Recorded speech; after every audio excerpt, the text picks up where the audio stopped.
Golden State Media Concepts bring you Book Review Podcast, a haven for bookworms of all ages and the widest genres, from mystery to memoirs, romance to comedy, fantasy to sci-fi. If you love to read, this is a podcast for you. It's the Golden State Media Concepts Book Review Podcast.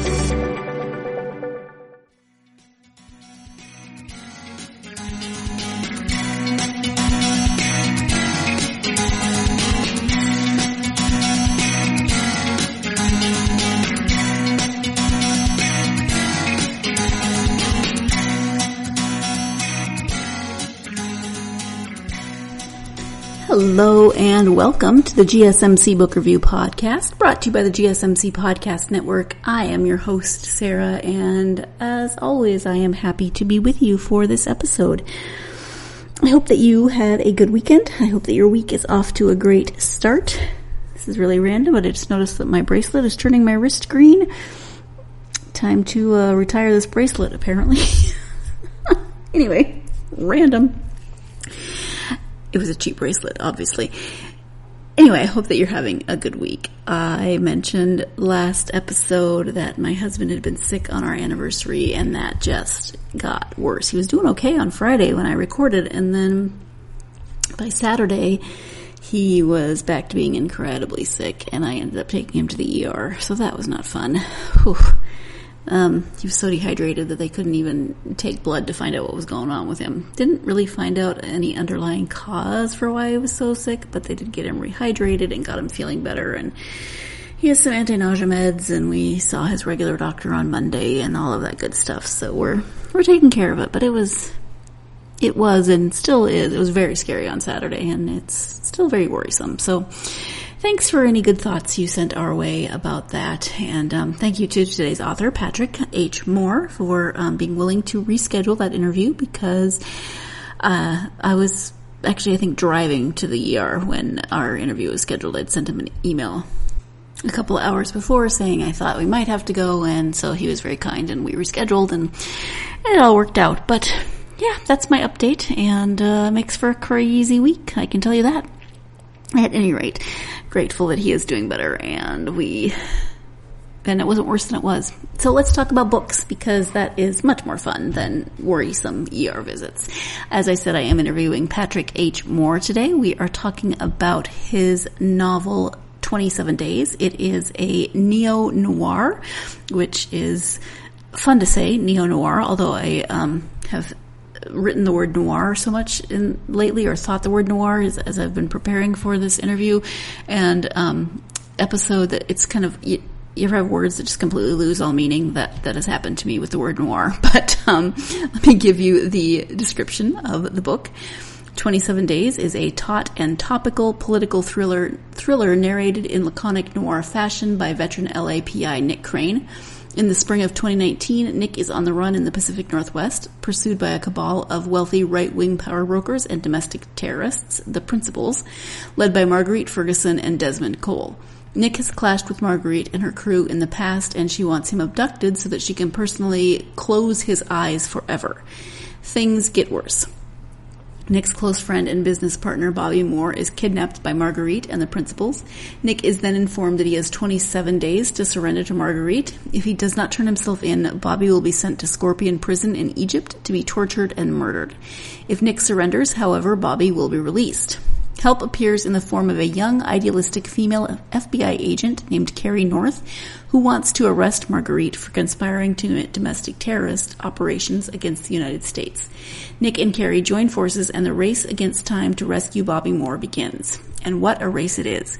Marguerite and company are the toughest foes Nick has ever faced, and he must dig down deeper than ever before to have any chance of surviving. So again, that is the description of 27 Days. As you can tell, it is a thriller. It is, Patrick says neo-noir, so that makes sense. Noir is not one of my most favorite genres, but I do like that this is updated noir, because the noir that I have read in the past was written, of course, often in the past. You get a lot of outdated theories and some very, let's just say, interesting ideas about women. So I'm really glad that it's updated and it's not that type that I've read.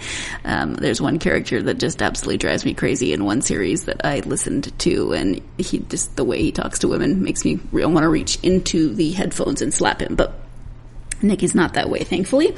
And so I'm going to let Patrick talk more about this. Oh, if you're a fan of noir, if you're a fan of thrillers, if you're interested in this is one of three. This is actually the second of three. There will be a prequel and a third book coming out. Patrick will talk a little bit more about that. And then there's also another standalone Nick Crane book as well, called Cicero's Dead. So if this sounds something that sounds like something you're interested in, or somebody that you know that you want to buy a book for or get a book for, then definitely check out all these options. Obviously, 27 Days is out now, and Cicero's Dead is out, and then the prequel and the third book of the series will be coming out soon as well. And Patrick will give those timelines in the interview. So let's go ahead and turn now to the interview. Once again, the book is 27 Days. The author is Patrick H. Moore. Hi, Patrick. Welcome to the podcast. Hi, Sarah. Nice to hear your voice. Nice to meet you, as it is. I'm happy to have you here. Excited to talk about your book, 27 Days. Before we do that, though, if you wouldn't mind starting by just sharing a little bit about yourself so my listeners can get to know you a bit. Sure, that's a great idea. Yeah, well, I'm originally from Wisconsin. I grew up till age 12 on, of all things, a chicken farm in Wisconsin. And though we were farmers, we were kind of a bookish family, and there were thousands of books around the house. So reading, we really focused on reading from an early age, and my parents read to us. And so I was always interested in reading, and I always enjoyed writing. But it's funny. It's funny how kids are, because I'd do things like I'd read the World Almanac, and I'd memorize the biggest cities and the longest rivers and stuff like that. So I did a lot of memorization, rote type learning, and occasionally I would do creative writing. And I remember once I wrote a little story about the pioneers and covered wagons crossing the mountains. I remember the teacher showed it to the principal, and they said, "Oh, this is really good, Patrick." So I had moments here and there of writing glory, but not too many of them. But then when we were 12, we moved to California, to Northern California, first to San Francisco, then to North Oak, and I went to junior high there. And then we moved to Palo Alto for high school. And so Palo Alto is where I went to high school. And so then I stayed in the Bay Area for quite a few years. And at a certain point, I really became interested in writing. Anyway, at age 25, I started writing my first novel, which is called The Gravel Road. And it was just flat out terrible. And I wrote at least 10 drafts, and it was still not very good. And then as it turned out, when I was 30, actually, I started college finally, because I was part of that 60s generation, and I didn't go to college after high school. And so I went to college, and I was an English major, and I got my AA, my BA, and my MA. My MA and BA at San Francisco State. And it was just a wonderful experience studying literature and really working on creative writing and all of that. So I had lots of short stories published in the campus literary magazines and that sort of thing. But then the thing which really led to my writing career, such as it is, at a certain point, I took a job as a sentencing mitigation specialist with a company called John Brown and Associates in Los Angeles. And John Brown happens to be my stepbrother. And so I've been working for him for the last 20 years. I'm part-time now as I'm focusing largely on writing. So anyway, as a result of working with criminal defense attorneys and doing largely criminal defense for many years, I get interested in the whole idea of crime writing and crime novels. And so what happened was around, maybe 12 years ago, I started reading Dennis Lehane and James Lee Burke. I'm sure you know who they are. And, excellent crime writers. And so I wrote a crime novel called Cicero's Dead. And I was trying to figure out, how am I going to get this published? And so I talked to a friend of mine who was a co-worker at John Brown and Associates. And he said, well, Patrick, you need to start a blog. You need to start to build a following. And he said, you know, the way you build a blog and a following, like you build it brick by brick. And he taught me how to get followers on Twitter.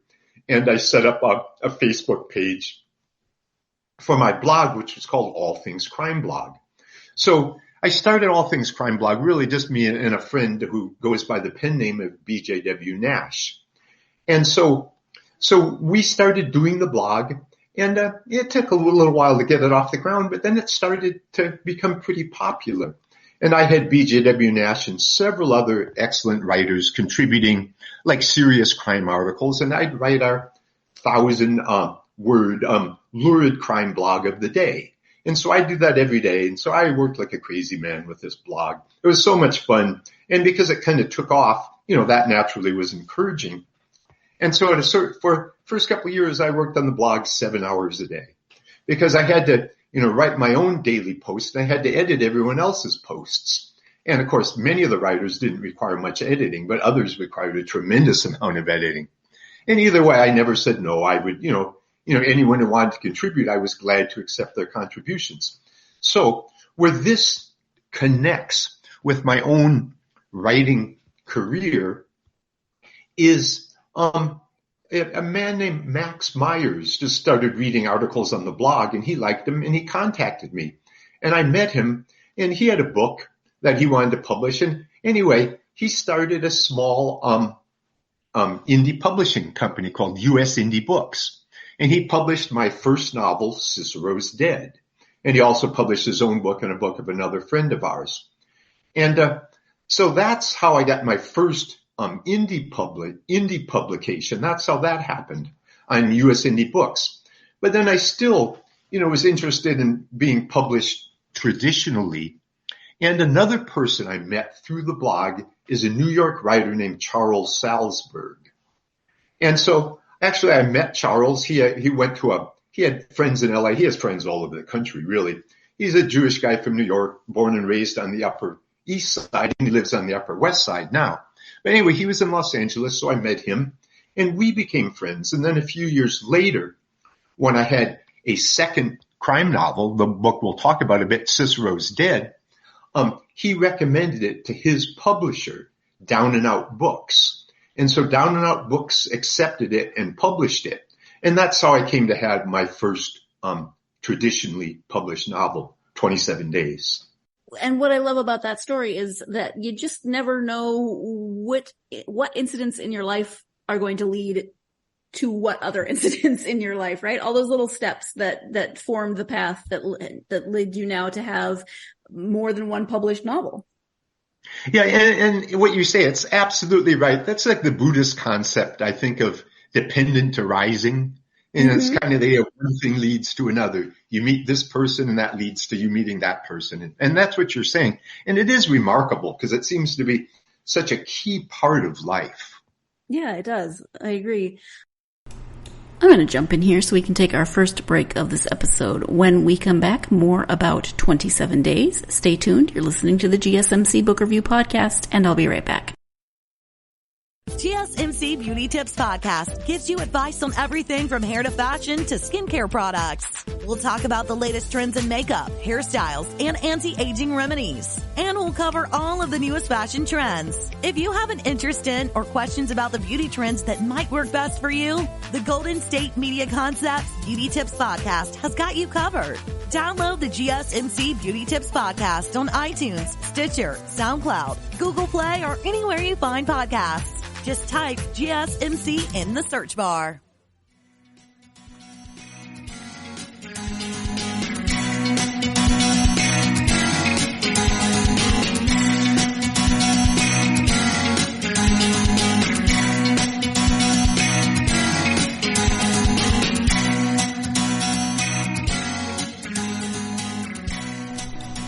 Welcome back to the GSMC Book Review Podcast and my interview with author Patrick H. Moore. We are talking about his new Nick Crane thriller. It is called 27 Days. Let's return to the interview. So let's talk about the book. It is 27 days. And I think I saw, when I was looking into you a little bit, that this is a follow-up to Cicero is Dead. Am I getting that right? Well, it's not a follow-up. No, Cicero is Dead was a standalone. Okay. But it's the same character. Is it still Nick Crane? Yes, exactly. Okay. And I'll explain that. I'll explain the difference. Cicero is Dead was my first crime novel. And it, is indie published, and it did surprisingly well. Of course, we're selling really inexpensive electronic downloads too. It wasn't like a traditionally published book where, you're, at a minimum, your e-version is going to cost $5.99 or so. So anyway, Cicero is Dead. People liked it. And actually, some people, that's the best crime novel I've ever read, which is kind of surprising. And actually, the man who published me, Max Myers of US Indie Books, who was a, pretty successful Hollywood screenwriter to a reasonable degree. He edited the heck out of that book, and he helped to improve it. And so when I came to write 27 Days, now to understand this, 27 Days is actually the second book in a new 3-book Nick Crane series. And in this series, Nick Crane, my protagonist, he takes on the Principals, who are a group of far-right, wealthy aristocrats who have a bunch of nasty ideas with respect to, keeping America insular and keeping America as white as possible and enlarging our private prison industry to lock up so-called undesirables and that sort of thing. So in the Nick Crane versus the Principals series, 27 Days is the first published novel. However, it has a prequel called Rogues and Patriots, which I had actually written first. And at the time, as I wrote 27 Days, Rogues and Patriots was kicking around New York. I had an agent at that time, and he shopped it with no success. And so meanwhile, I wrote 27 Days. And by this point, I had a clear idea of where I wanted to go with it. So in writing 27 Days, I tried to do a couple of things. I tried to make it fairly clear and fairly linear. And the key problem in 27 Days is my protagonist, Nick Crane, his close friend and business partner at his private investigator firm, Nick Crane and Associates, his partner is kidnapped by a woman named Margarita Ferguson. Margarita Ferguson is one of the leaders of this alt-right group, the Principals. And she is the one who has this idea of greatly enlarging the private prison industry in America and basically, locking up as many Latinos and Muslims and such as possible. And so in 27 Days, she kidnaps Nick's partner, Bobby Moore, and she imprisons him in a private prison in North Carolina, where he's being brainwashed, indoctrinated by a group of a neo-Nazi indoctrination crew who essentially worked for Margarita Ferguson. And so in 27 Days, Nick has to rescue Bobby from Margarita's clutches at this private prison in North Carolina. And if he doesn't rescue her, Margarita Ferguson, through a third party, gives him an ultimatum. Either, you need to surrender to me, Margarita, within 27 days, or we're going to ship Bobby Moore off to Scorpion Prison in Egypt, which is a notorious prison. And so naturally, Nick can't let that happen. Nick Crane, a bit about his character. Nick is he's a very capable PI who is also, he's a good fighter. He's good with firearms. He can protect himself. And this is something to understand about this series, the Nick Crane versus the Principals series. Nick Crane, essentially, he lives in what you might call a fallen world, where there's lots of danger, and where one needs protection, whether it's firearms or whatever, to stay safe. It's not a warm, fuzzy place. So Nick's world. And Nick is very capable in that world, but Nick, so Nick's the guy who's hard on the surface and soft and compassionate underneath. And the idea of his character, it's kind of interesting because the three main sources for me for writing crime fiction were, as I said, Dennis Lehane in his early Patrick Kinsey novels, James Lee Burke in his Dave Robichaux novels, and also, to a degree, the Lee Child series, the Jack Reacher series. And so I kind of made Nick, I'm sure you're probably acquainted with the Reacher series, or many of your readers are. And so Jack Reacher is a really tough son of a gun. He's tough, he's strong, and he's courageous. So I tried to give Nick all of those qualities. The thing about Jack Reacher, he's a little bit larger than life. And so I tried not to make Nick larger than life. I tried to take him right up to the edge of someone who, like Reacher, is highly capable in dangerous, violent situations, but, still is, a pretty compassionate person. And that's the thing about Jack Reacher is Jack Reacher, he's a good guy, but he doesn't have that many feelings. He can kill people and he, kind of doesn't blink. And so Nick Crane is not like that, but Nick Crane is just as strong and tough as Jack Reacher. So that's the Nick Crane concept, how he came about. It's funny, people ask me if I'm Nick Crane.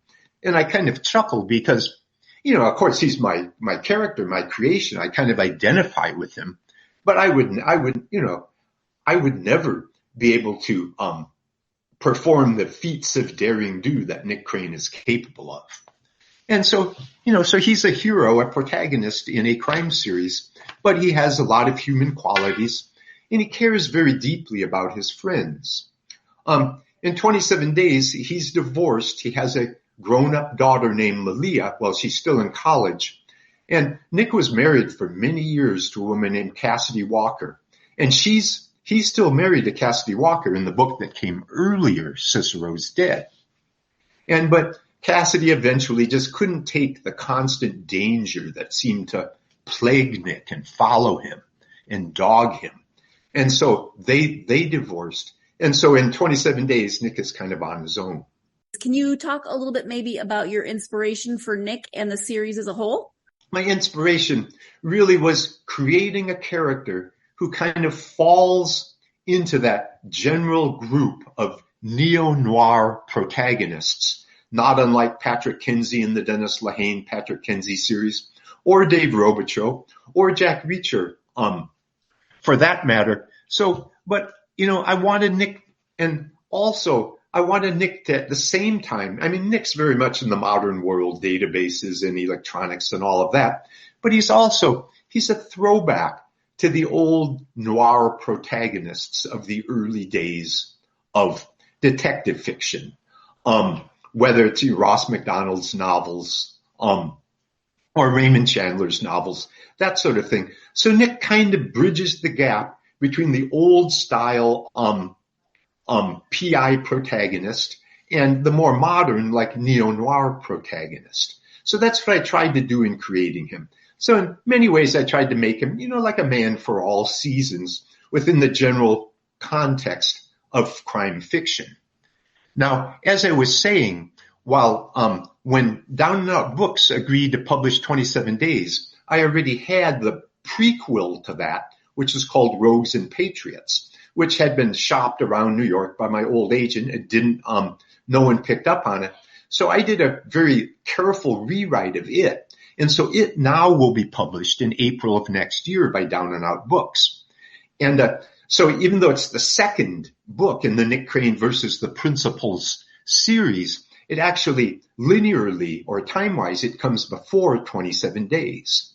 And so we have two books, 27 Days, which was published in February of this year.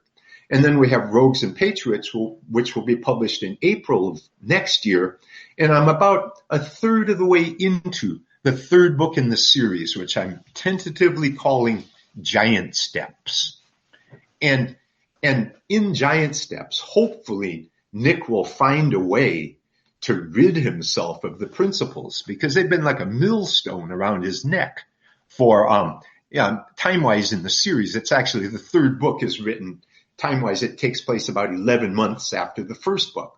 First book is in September of 2018.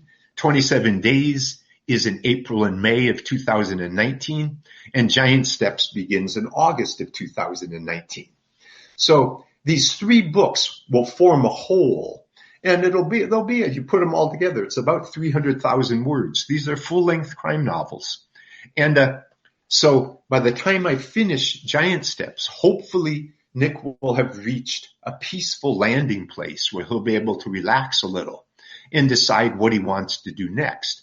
In the meantime, he's had his hands full for 2 entire books now, and I'm into the third, in which, his life is in danger at all times. And he's always looking over his shoulder, and he's repeatedly attacked by some of the soldiers that work for the principals, paramilitary types. And so he's lived an excruciatingly dangerous life, you might say. So hopefully the day will come when Nick will be able to take a step back and relax and decide what he wants to do next. But he hasn't reached that point yet. And so in 27 Days, he's right in the thick of it, fighting for his life while at the same time he's trying to rescue his closest friend and partner, Bobby Moore, from the private prison in North Carolina. Yeah, he definitely does not have an easy time of it. You are one of those authors that likes to put your characters in situations and see how they will get out of them. And that's very well said, Sarah, because in 27 Days, because as I say, it was the second in the Nick Crane versus the Principal series, I had a pretty clear idea what I wanted to do. I wanted to make it fairly linear and with a main plot for storyline focus, Nick trying to rescue Bobby Moore. But I specifically tried to make it as hard as I possibly could for Nick to succeed in rescuing Bobby. So I tried to set up, a real challenge for myself. I put my protagonist in an incredibly difficult position, and then I have to figure out how to get him out of it. Mm-hmm. And so that was the challenge, which hopefully in 27 Days I've succeeded at. Time for our second break of this episode. When we come back, we'll be talking more about characters, how they act, why they act, how they act, what kind of situations Patrick likes to put them in to see how they act, all of those good things. Stay tuned. You're listening to the GSMC Book Review Podcast, and I'll be right back. Tired of searching the vast jungle of podcasts? Now listen close and hear this out. There's a podcast network that covers just about everything that you've been searching. Hey! The Golden State Media Concepts Podcast Network is here. Nothing less than a podcast bliss with endless hours of podcast coverage. From news, sports, music, fashion, cooking, entertainment, fantasy, football, and so much more. So stop lurking around and go straight out to the Golden State Media Concepts Podcast Network. Guaranteed to fill that podcast itch. Whatever it may be. Visit us at www.gsmcpodcast.com. Follow us on Facebook and Twitter, and download us on iTunes, SoundCloud, and Google Play.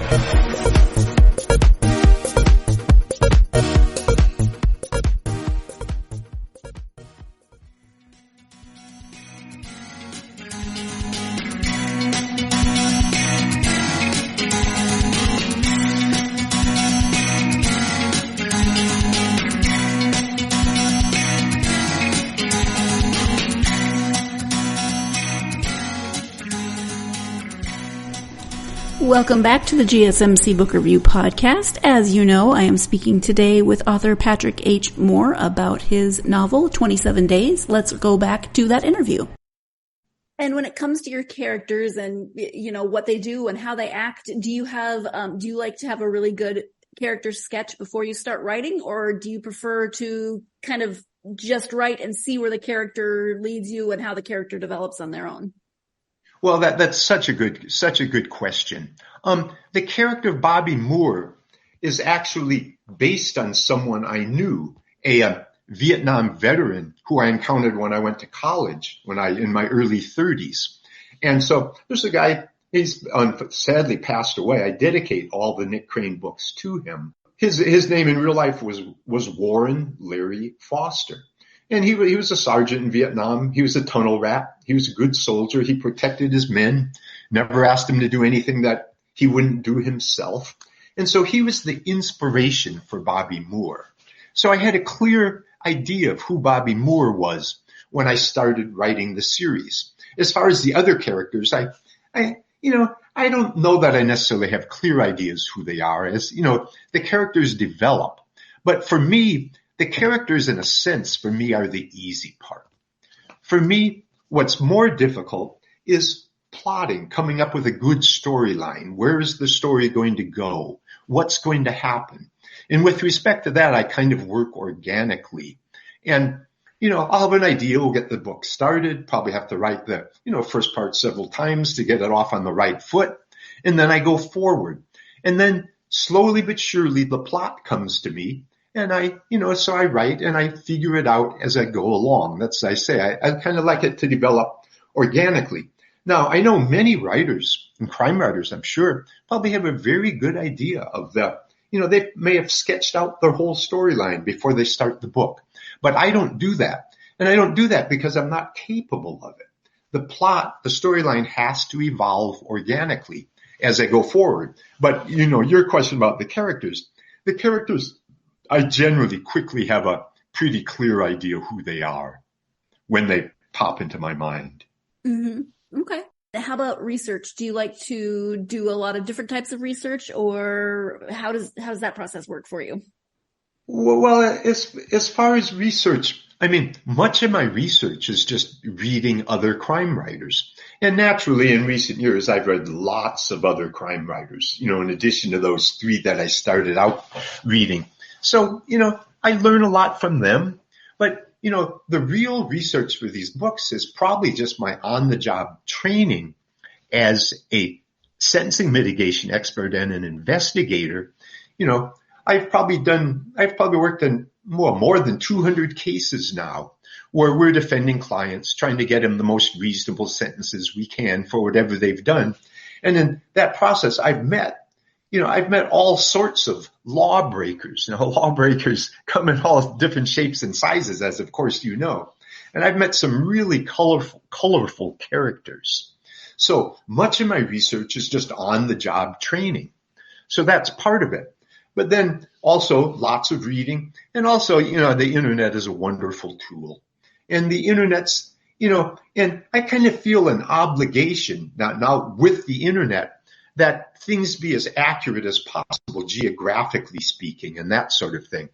So I research lots of, places, and that sort of thing online in order to just make sure that, my stories are as realistic as I can make them, given that they are crime fiction. And so, of course, there's an element of, asking the reader to suspend disbelief and just, get into the story and roll with it. Yes, your day job is definitely conducive to helping you craft ideas. I can imagine. Well, one thing that several readers have told me that they find that these stories are really realistic. Stories that are full of daring do and violence, etc. I'm not sure how realistic they, truly are, but the settings are realistic.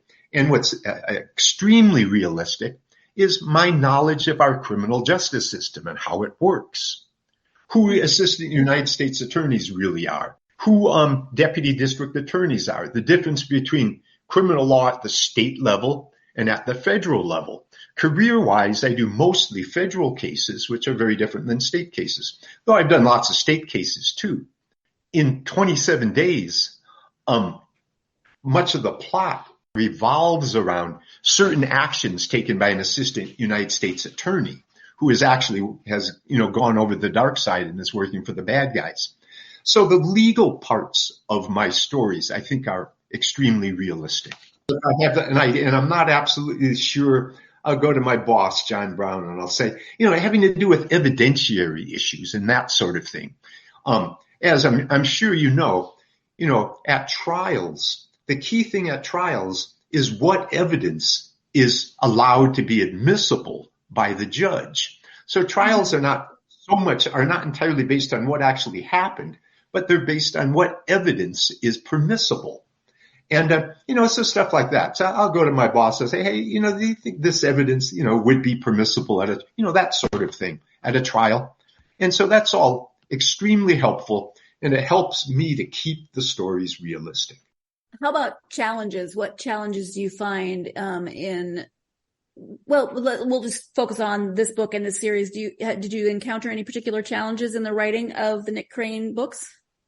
Absolutely. There's always the challenge of coming up with the best possible storyline that I can create. But one of the interesting challenges to me is now this group that Nick faces off against, the principals, a shadowy group of wealthy alt-right aristocrats. Who exactly are the principals? Are they all the same? How many of them are? And how many of them are there? That sort of thing. And curiously, it's taken me now in the third book I'm working on now, Giant Steps. I finally have a sense of who the principals are. One of the challenges in these stories is, like people who ask, well, why are the principals after Nick Crane? Why do they hate him so much? And at the same time they hate him, they want him to work for them, to do their dirty work, kind of manage their dirty work, because Nick is very capable. So on the one hand, they want him to work for them. On the other hand, they want to murder him and or torture him. And the way that Nick ran afoul of the principals was back in 2011, he was involved with a regular case trying to find the kidnapped best friend of a client's son. And in that, the person that he locked horns with was a man named Frank Constantine. Frank Constantine was a military psychiatrist who also turned out to be a serial killer of women. And that's why, and so Nick and his team eventually liquidate Frank Constantine. They make no attempt to kill him. His own handyman who had turned against him is the one that fired the gun that killed Frank Constantine. So anyway, among the principals, a key principal is a man, along with Margarita Ferguson, there's a man named Thomas Quincy, and he was best friends with Frank Constantine going back to their youth when they were privileged kids growing up along the Hudson in upstate New York. And so one of the challenges is to realistically show why are the principals after Nick Crane.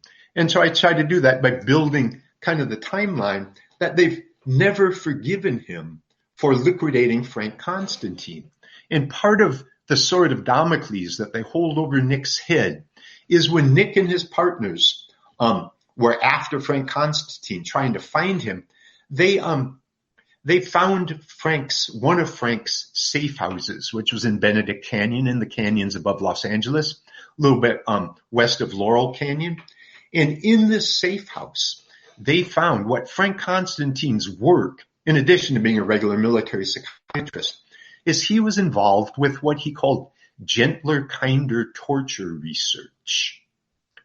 And so Nick and Bobby Moore, when they found this safe house, they kind of took off with Frank Constantine's torture records, which technically was illegal because they were U.S. government property, because Frank Constantine was a military psychiatrist. And so they returned the records. But Thomas Quincy and Margarita Ferguson and Nick's other enemies and the principals have never forgiven him.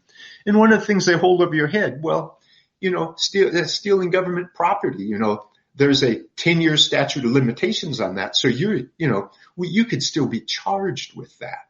So Nick has certain strikes against him, which is, so the challenge is making all of this fairly complex story as crime fiction. In fact, Nick Crane versus the principals takes 3 entire books to tell the whole story.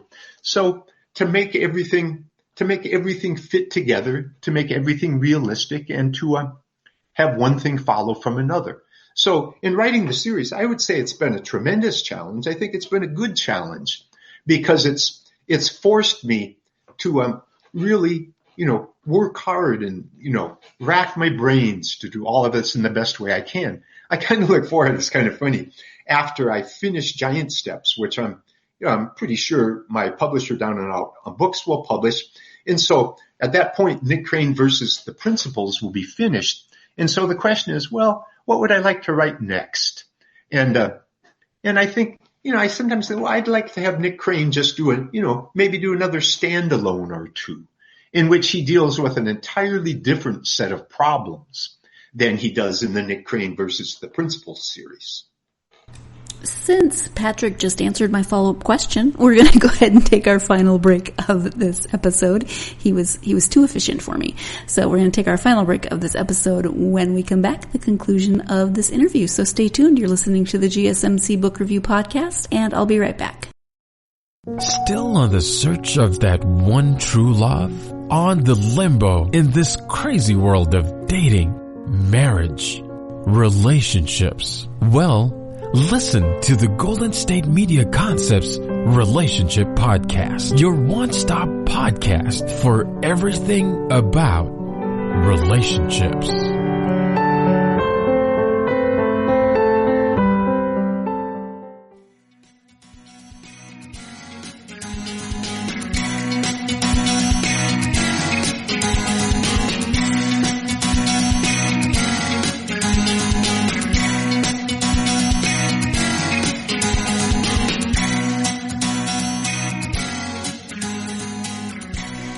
Welcome back to the GSMC Book Review Podcast and the conclusion of my interview with author Patrick H. Moore. If you remember before the break, I said he was too efficient. He answered my follow-up question, which is actually where I'm about to start as we pick up with the interview. So just a quick reminder. You actually just answered my follow-up question. I was going to see if once these three were done, if you wanted to continue with Nick or see where things took you. So probably just kind of depends on a variety of factors, yeah? It depends on a variety of factors. And also, thanks to Down and Out Books, I had a really nice recent publication in the last few months. Came out on July 1st. It's a grifter novella called Setting the Record Straight. And this is part of a 5-year, 35 episode story about these two grifters, Sam and Rachel.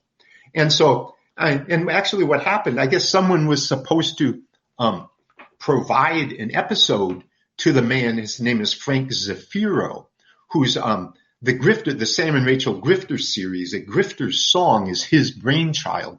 And I was asked to write an episode because someone who was writing an episode, I guess something happened, it fell through. And so I was asked to write an episode. And so that was really fun. And it was interesting because it was an example of writing something that was easy as opposed to writing something that was very difficult and challenging. Mm-hmm. And writing my episode, Setting the Record Straight, for Frank Zafiro's series, it's episode 33 in the 35 episode series. So it's the last year for the series. It was easy because I was given the characters. I was given Sam. I was given Rachel. I was given their backgrounds. I understood who they were. I read several episodes to get up to speed. And so all I had to do was make up a fun and interesting grifter story with Sam and Rachel, and keep it, no longer than 25,000 words or so. And so far the response to Setting the Record Straight is really good. Everyone seems to love it. And I always think, well, as I'm sure you know, if we go all the way back in the history of English literature, go all the way back to Shakespeare. What did Shakespeare do? What made Shakespeare Shakespeare? Well, for one thing, Shakespeare, for the most part, never had to make up stories. Shakespeare simply took the old stories that were there, that were kicking around for centuries, and he just rewrote them and reinvented them in his inimitable way as the great writer Shakespeare. But I think that's interesting that Shakespeare didn't really have to make up his own stories. Mm-hmm. And when you do have to make up your own stories, naturally it's more difficult than that is, making up your own stories and starting from scratch is much more difficult than if you're handed a complete idea. Hamlet, perhaps Shakespeare's greatest play, that was an old Danish legend, an old Danish story from, previous centuries. So Shakespeare just rewrote it. And that's how I felt kind of writing Setting the Record Straight, even though I didn't have to make up the story. I mean, even though I didn't have to make up the characters, I did have to make up the story, but that's all I had to do. I didn't have to do much else. And so it was pretty easy. You've had an interesting path on your writing career, and you've written this episode. You've written the longer novels with a trilogy and a standalone. You've written a blog. You've done a lot of different types of writing. So what advice would you have for someone who is thinking they might want to write crime fiction? That is such a good question.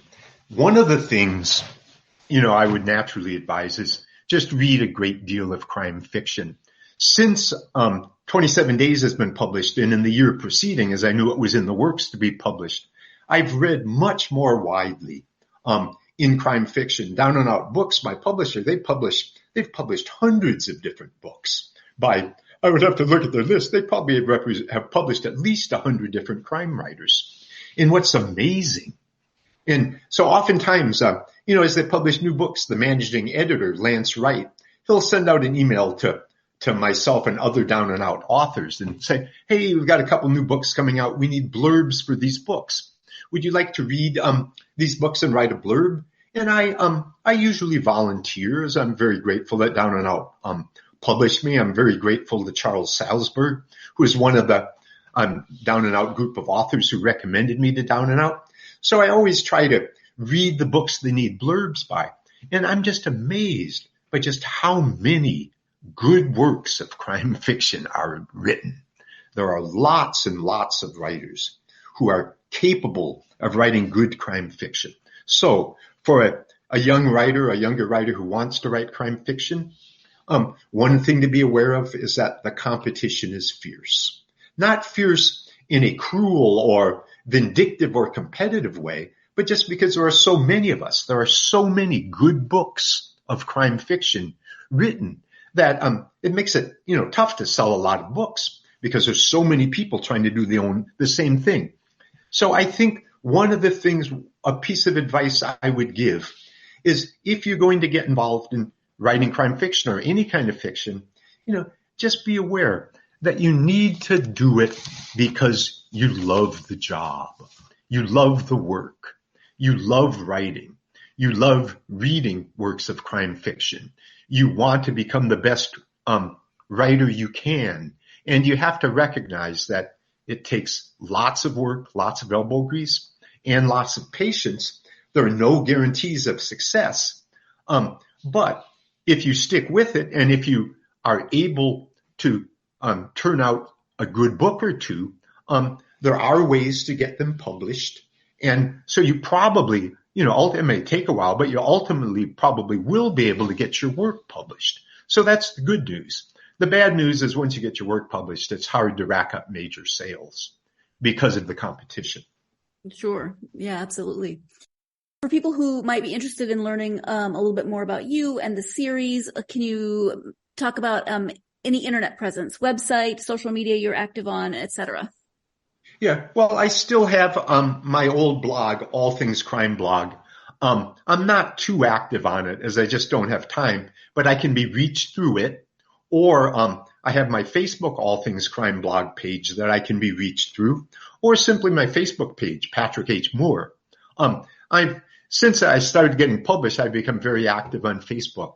And so, I have a presence there, Patrick H. Moore on Facebook.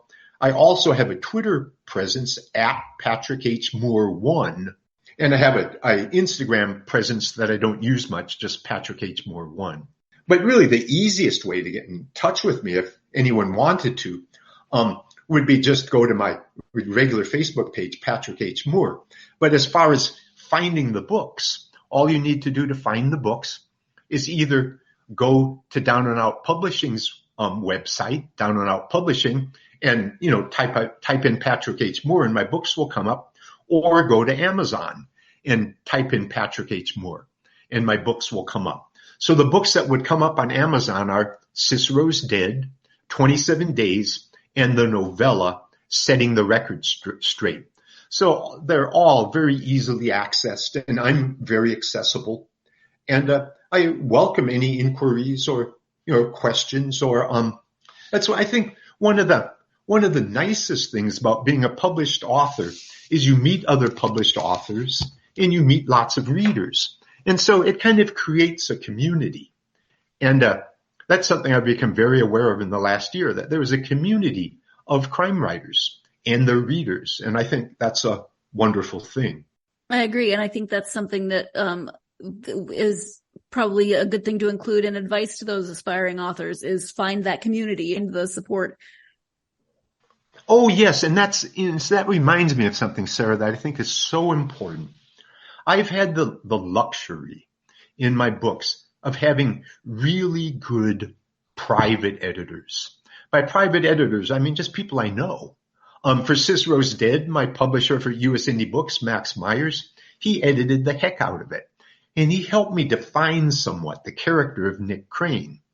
As I had made Nick Crane initially a little bit too much of a nice guy, perhaps. Not that he isn't a nice guy, but he wasn't as just rough and tough as he really needed to be.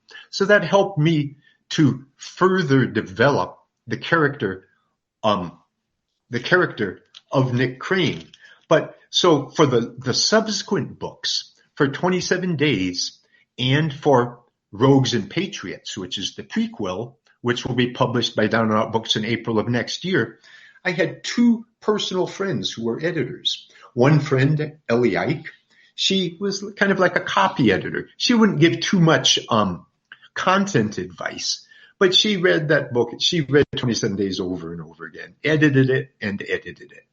And then my close friend, BJW Nash, he read it and he thought it was a tremendous book. And he said, Patrick, I had to really think long and hard to find anything wrong with this book. But because I felt based on due diligence, I should, he found some things and he pointed out certain characters who were okay, but weren't as strong as the rest of the characters. So for the beginning writer, the neophyte or tyro writer, it's very important, long before you're ready to try to get stuff published. In fact, you shouldn't even really think about getting stuff published. During the first year or two, you should write, and you need to have friends who you can bounce your stories off of. And this is critical and this is tricky because, a lot of people are critical by nature. And for your editors, for your personal editors or your informal editors, you don't want people that are overly critical because they'll just nitpick your work to death. On the other hand, you want people who can see the good things in your book and perhaps the not so good things. And so to find a personal or informal editor or two that you trust and believe in, I think that's incredibly important. And I don't think it's necessarily easy to find, but though I'm not really sure. But I feel very grateful that I've had two really good informal editors, one kind of a copy editor, Ellie, and then BJW, my content editor. And so I've been really lucky in that respect. It was wonderful that you had the people to help you with the editing, because that can be, reading a book that's not well edited can be very difficult sometimes for readers. So when you find that support, it's great. Right. And Down and Out, of course, they do in-house copy editing and a little bit of content editing, but mostly in-house editing. They have a great in-house editor. So by the time your book is published, it should definitely be in pristine condition with virtually, no typos or virtually no typos. And the whole publishing industry has loosened up a little. You can read books by, the big five publishers and there'll be a few typos, more typos than there used to be. But still, you want as clean a product as you can possibly create. And the editing is a big part of that. And it's very difficult for a writer to look at their own work and see its more hidden flaws. You can easily see obvious flaws in a draft of your work, but the more hidden flaws, it's hard to see. Yeah, you're too immersed in it, so it's hard to see what other people can see more easily. I was just going to say, just to reiterate one more time, the idea of, as a young writer, not necessarily young chronological age-wise, but just, a beginning writer, that finding trusted people to read your work is just incredibly important. Yeah, I agree. Absolutely. So I want to say thank you so much for taking the time to talk to me about Nick Crane and the series. I really, really appreciate it. Thank you very much, Sarah. Thank you for having me on. It was great fun. And hopefully our conversation is at least somewhat illuminating to your readers or to your listeners on your podcast. Thank you once again to Patrick for taking the time to talk to me about 27 Days, Cicero's Dead, the other Nick Crane books, and Nick Crane himself. And thank you again. I've said this to him a couple of times, but I'll say it once more. Thank you for being patient and being flexible in terms of rescheduling so that I could take care of the hubby who is thankfully doing better, as I said. So thank you for that.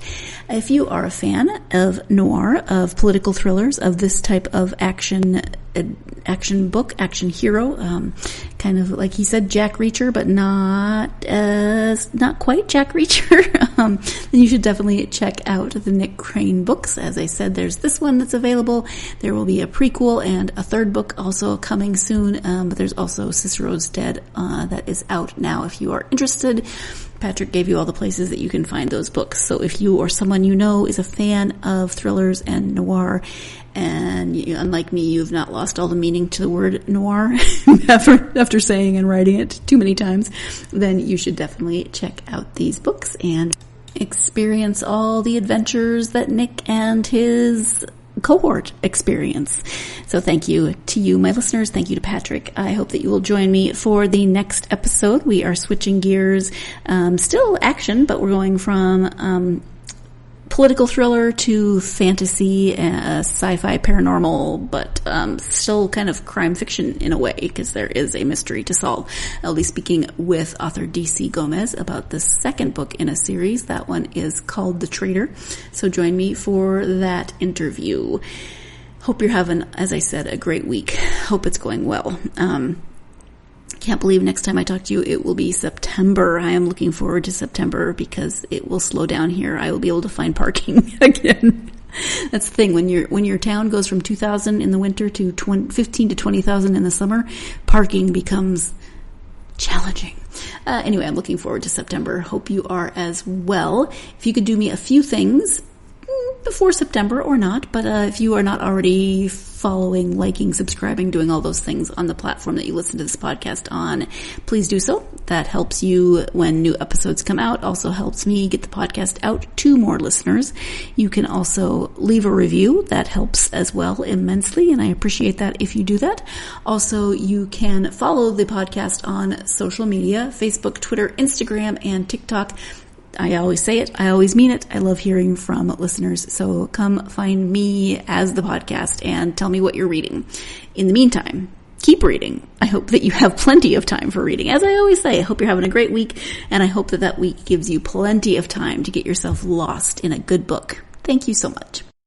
You've been listening to the Golden State Media Concepts Book Review Podcast, part of the Golden State Media Concepts Podcast Network. You can find this show and others like it at www.gsmcpodcast.com. Download our podcast on iTunes, Stitcher, SoundCloud, and Google Play. Just type in GSMC to find all the shows from the Golden State Media Concepts Podcast Network, from movies to music, from sports to entertainment, and even weird news. You can also follow us on Twitter and on Facebook. Thank you, and we hope you have enjoyed today's program.